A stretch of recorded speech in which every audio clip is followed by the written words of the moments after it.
shit.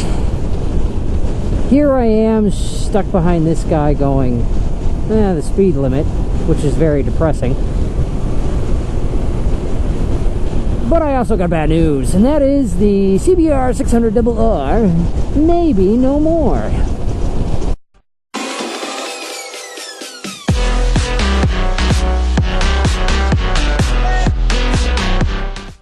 That's right, the 600 CBR is on a very short leash right now, and that's the RR model.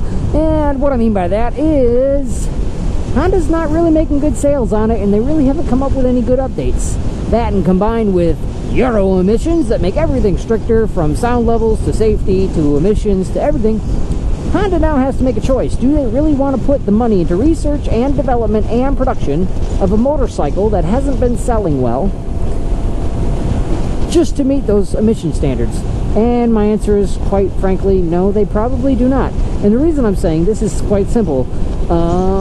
It costs the same amount for them to do research and development and produce a CBR600RR as it does a CBR1000RR. Now, the only difference between the two is they can't charge as much for the 600 as they can the 1000. So realistically, why would they want to do it if it costs the same to build?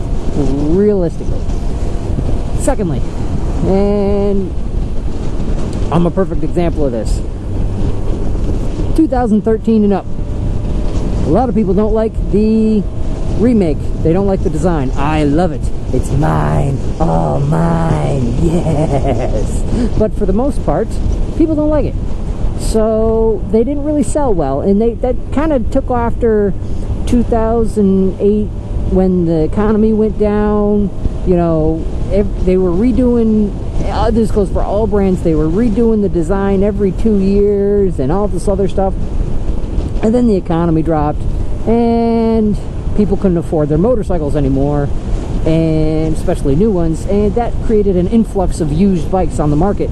Now, you know as well as anybody, if there's a huge amount of used bikes, especially ones with low miles that look brand new, they're not going to sell as many new bikes.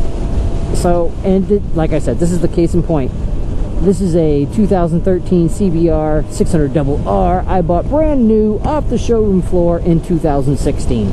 0 miles. So my question is if they have bikes that are sitting on the floor for 3 years, sales aren't doing the best.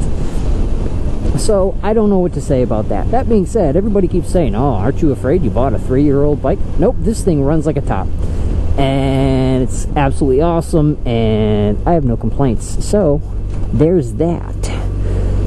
But yeah, back to my topic. It's kind of sad. So yeah, between the emission standards in Europe that they'd have to dump a ton of money into, the fact that they're not really selling bikes, and the fact that the economy kind of put a dampen on sport bikes in general. I mean, right now there's so many different types of bikes out there that are unique for people that are on the street. I mean, we'll look at it this way. They got bikes in the 250 class that are, and 300 class for new riders that are very, very good bikes now. You know, it's not like the old days where you had 2 choices and that was it.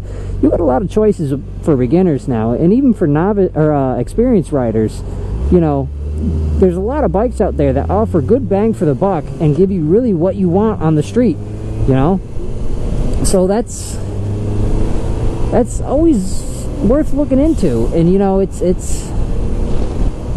you got naked, you got sport bikes, you got cruisers, you got, you know, all different types of bikes. That's just a few of them, but I mean, there's so many choices now, and they're going to end up cutting the ones on the bottom. And unfortunately, with electronics, the CBR1000RR, you know, they're going to be able to put electronics in that, like power modes and traction control, and they already have ABS, but they'll be able to put all these electronic goodies in there that make it so a not so veteran rider can handle the bike. So instead of getting a 600, you get 1000, and if you're smart, you'd put it on B or C power mode, or whatever they're going to call it, and it'll cut the horsepower down to 60% of total, and boom. You know, it doesn't take much math to realize that you're now on a 600.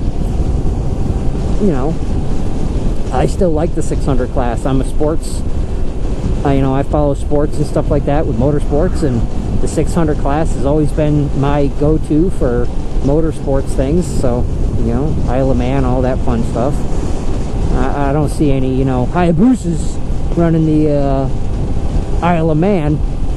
No Busa Bros. So yeah, I'm here to get my daily dose of Duncan, but I honestly think that it's good for Honda to discontinue the bike, you know, with the sales and the research that they need. It might be good for them to shut it down for a little bit, let it go stale, and in years to come, you know, the want for a 600 might re-arise, and then they'll come out with something new and flashy and new technology, and everybody will want it, and sales will go up, and the more somebody wants something, the better product they can make. So until next time, guys, please like, comment, share, subscribe, and if you are one of my fellow 600RR riders, please take care of your bike, because we can actually say there's probably going to be a limited number of them on this earth. Ride safe, guys.